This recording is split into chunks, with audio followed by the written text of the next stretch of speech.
Mike Gordon, and welcome back to my perfect playthrough of Contra Anniversary Collection. Now that we've completed the arcade versions of Contras 1 and 2, it's time to begin the NES and Famicom versions of Contra. Only the strong survive. Contra is the name given to those born with a brain-fighting spirit who have mastered guerrilla warfare tactics. Technological advances through the past centuries have created a peaceful world where science and nature coexist in perfect harmony. However, in the shadows of this apparently safe world, a new calamity was closing in. Having caught wind of this, the Earth Marine Headquarters conducted a secret investigation which revealed the devious plot to exterminate the entirety of the human race by otherworldly invaders. Elite Marine soldiers Bill Reiser and Lance Speen have been informed of this terrible threat, and it is now their mission to eradicate the aliens who are endangering mankind. Now the two Contra warriors must infiltrate the Galug Archipelago. Alright, turning into a fortress by the aliens? Ooh. Alright. Now, the Japanese and... Now, to be fair, I'm just going to show this right here. The Japanese and North American versions are exactly the same. The only difference is that the Japanese version has cutscenes, which I will show off here and there. Anyways, of course, even though I don't need the cheats for this, and I'd rather not do cheat codes, I'm doing the Contra code. Alright, this is actually, and I'm just gonna go ahead and cut ahead to the Japanese version of Contra, which actually features the cutscenes. Unfortunately, I can't read. Unfortunately, I am like 20 years out of practice with the Japanese language, so I can't translate. I probably could translate it if I put a lot more effort into this. None of this is kanji. It's all katakana and that's all hiragana katakana. I think it's all katakana. But I think some of this is hiragana too, so it's all hiragana katakana, no kanji whatsoever. These cutscenes were completely removed from when released overseas. These are all Japan exclusive.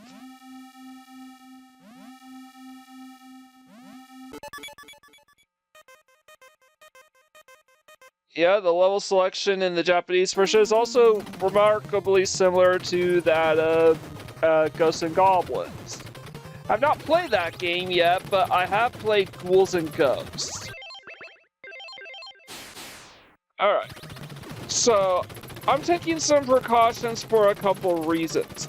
Number one, this theme song, the main Contra theme from the NES, yeah, YouTube is kind of stingy with the copyright with this song here. Just a heads up. And the second reason is because the NES version is pretty bloody hard. And I don't want to lose my upgrades to a death. Also, these levels are way longer than they were in the arcade version.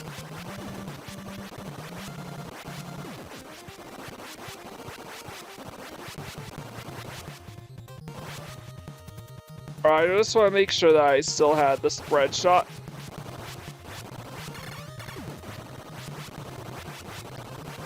So, just like the arcade original, perfect playthrough conditions involve beating the game, but because there are some differences between the Japanese and North American releases, I still want to feature the differences here and there.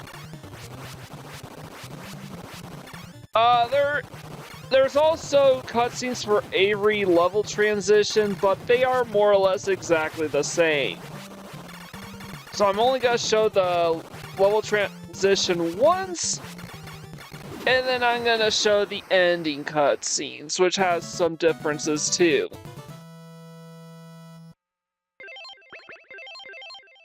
So stay here, and then I'm going to go ahead and cut away. This is Bill Reiser, who is basically Arnold Schwarzenegger. Lance Speen is Sylvester Stallone. Again, how the hell did we not get a single Contra movie? starring Sylvester Stallone and Arnold Schwarzenegger. Or I guess it would be Arnold Schwarzenegger and Sylvester Stallone.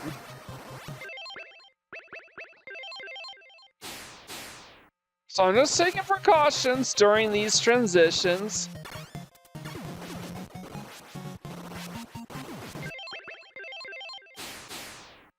Obviously, our objective is to just shoot down those glowing blue orbs in order to blow up the door.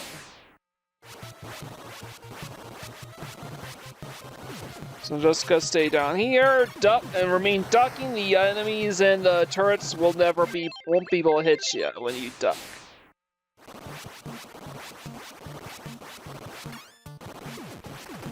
And this is a bit tricky because they are now rolling those barrels around while there's a turret up above to intercept your dodge jumps.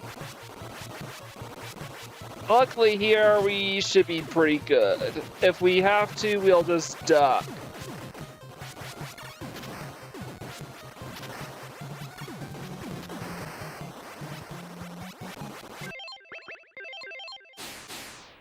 Yeah. Now this boss is basically the same thing as the arcade counterpart.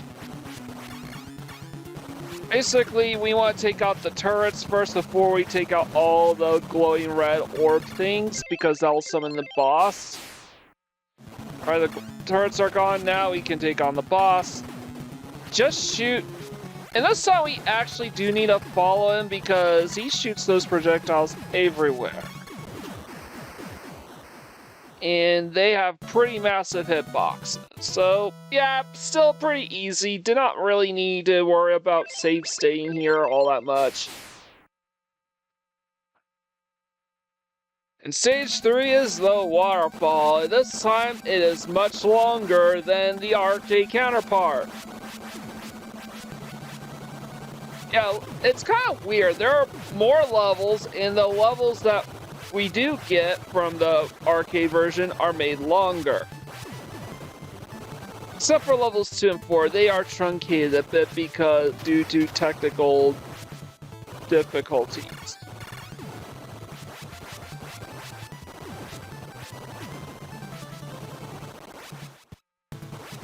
So I do not want to hit those capsules, even though we can easily jump over those power-ups if we don't want to. At least this time they are like those little emblems as opposed to the guns themselves.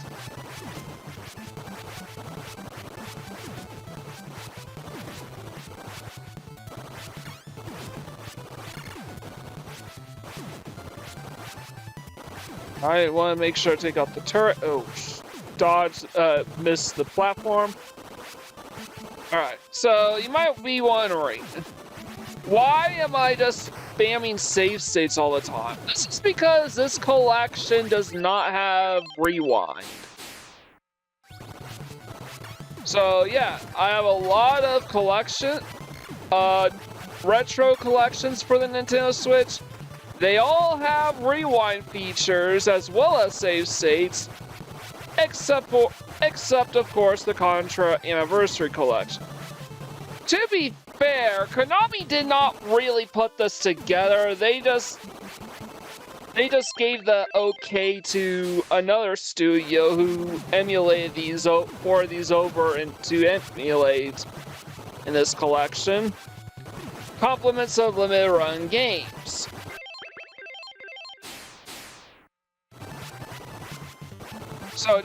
So yeah, Konami did not really have a hand in putting this collection together. They just gave the developers their blessing, I suppose.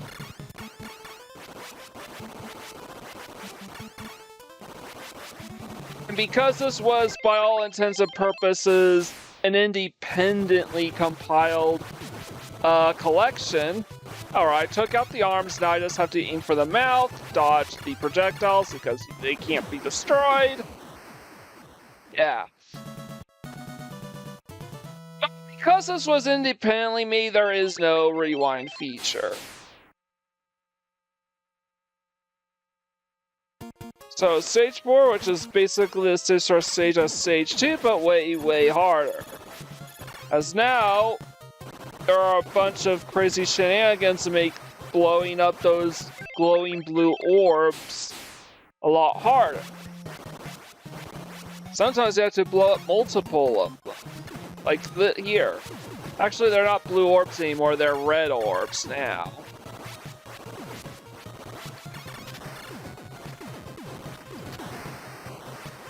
Alright, took them all out, and...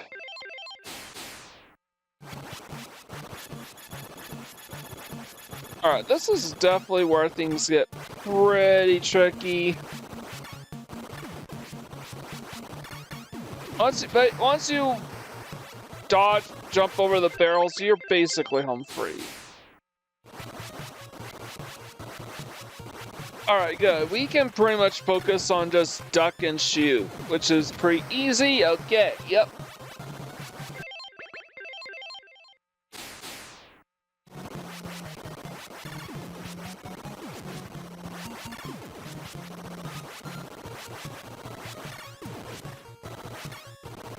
Alright, now I need to be careful because I do not want to take that power up. That is going to be a bitch to deal with. Because it doesn't seem to want to... Okay, never mind. I was about to say, it didn't seem all that interested in despawning.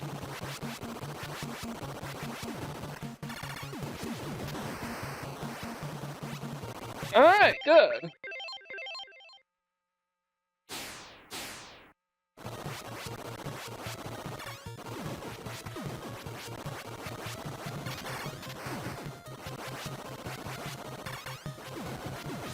I took out the turret, and yeah. Much further. Alright, I spoke too soon. These levels are actually longer. Even these levels are longer than their arcade counterparts. And that's despite not having the maze designs, where you have to choose between going left or right, like you could in the arcade original. Alright. Boss time! As per usual, I want to focus our efforts on taking out the turrets.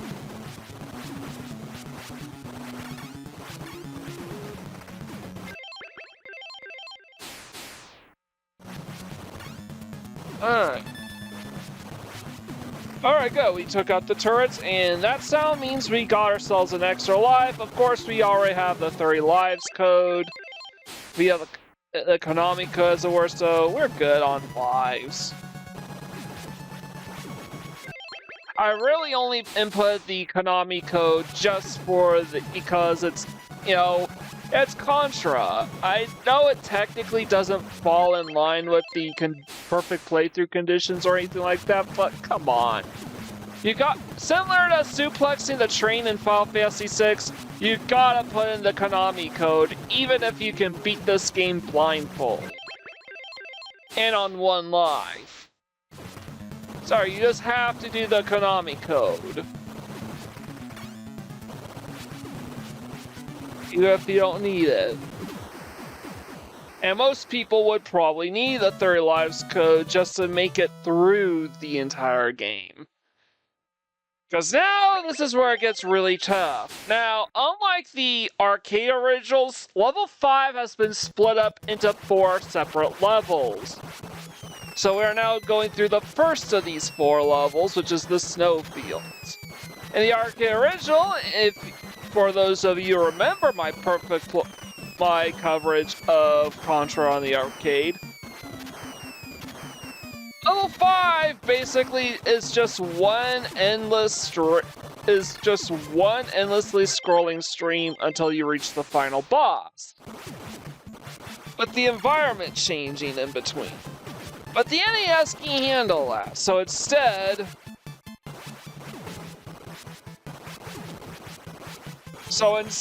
they just split the level up into 4 individual levels. Honestly, I forgot to mention too is that The arcade games actually have really skinny vertical screens. That does not give you a whole lot of indication of what is in front or behind you. But here, the screens are all wide, so are pretty wide by comparison, and you can see what's in front of you from quite the distance. I'll say the one downside though is that enemies will basically not act if they're off screen, so. Gotta be careful here because I want to make sure I don't get shot. I don't get run over by those trucks. Good.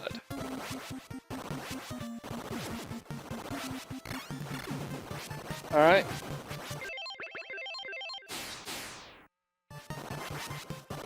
Just taking some emergencies.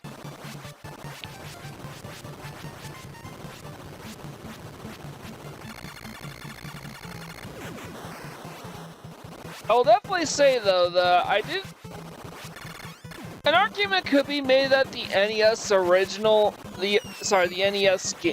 of this game is harder than the arcade original. The NES version is not the original version, not at all.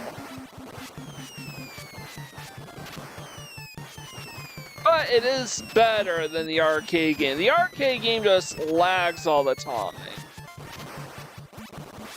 Whereas Contra flows pretty smooth here. The only downside is that sometimes Bill Riser will just be invisible. Gotta stay out of the way. Okay, oh, I didn't have to do that. I could have just parried, blown up those bullets, and it didn't matter. The laser power-up is actually really good for taking out bosses super quickly. The problem is if they spawn in a bunch of stuff.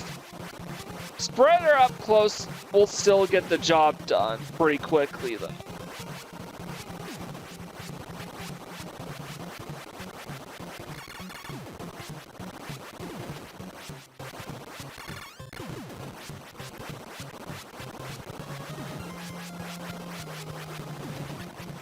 Alright, so I would prefer to stay up there as much as possible, but the game will force you down there with that flame spit thing, which will only shoot out once you approach it. You can't wait or time or anything like that. So very tricky set. I have to race to the top. Another emergency save stay here. Gotta hurry, hurry, hurry. Ooh, skin of my teeth.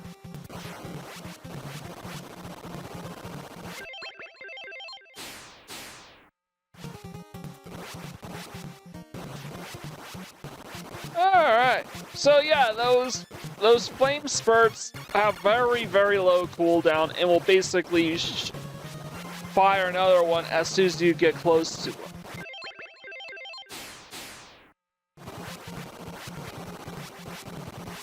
Sometimes if you can't avoid them, you just have to try to trick them into firing so you can get past them as they recede. Because there's like a split-second cooldown for these those flame spurts. Alright, here comes the next boss.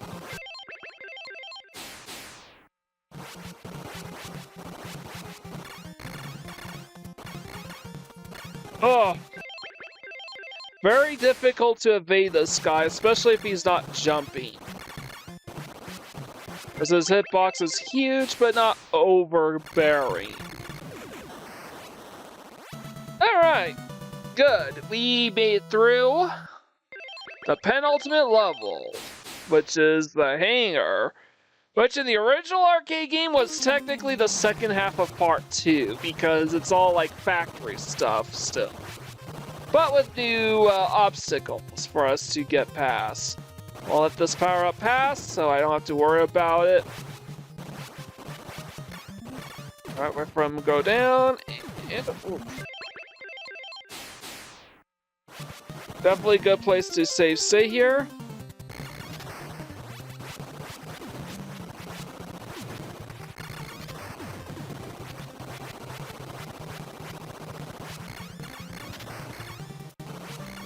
I like that the AI can be a bit retarded. Like, they don't think to jump up to try and reach me. They will just bounce off the... Well, because I'm just... Oh, never mind. There is an enemy that does jump. But he still couldn't reach me.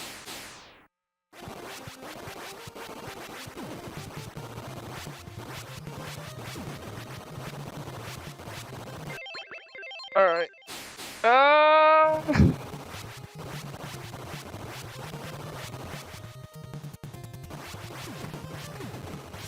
Oh, right. You just have to go ahead of this cart, jump up, stay here. Managed to get pretty far without one, so I needed to use one again just to be safe. Do not take the bottom cart. This obstacle old course is really, really tricky if you do.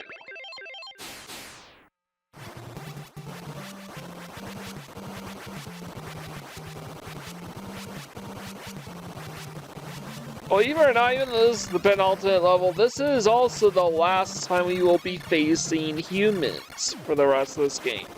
After this, we will be playing, battling aliens.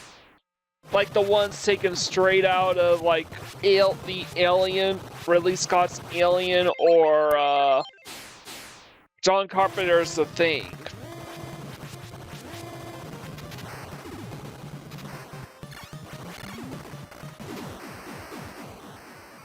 Alright, we just had to take out the door, and the level's done.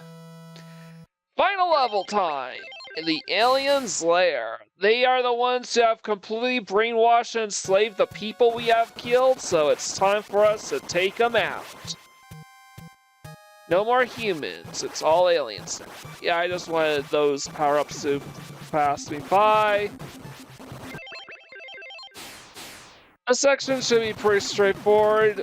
We just want to hit the fire from a diagonal section, which is much easier to do in the NES version than it was in the arcade. Aiming your shots diagonally up or down. In the arcade version, you kind of had to sway it up and down a bit. Yeah, I think when people say that the NES version of Contra is the best version of Contra, I think that's a pretty fair statement. Arcade game is really stiff, it's really clunky, and it lags like crazy the second anything appears on screen that isn't Bill Riser or Lance Speed. I don't get it, but whatever. I'll take the graphical and musical downgrades. The NES does just fine.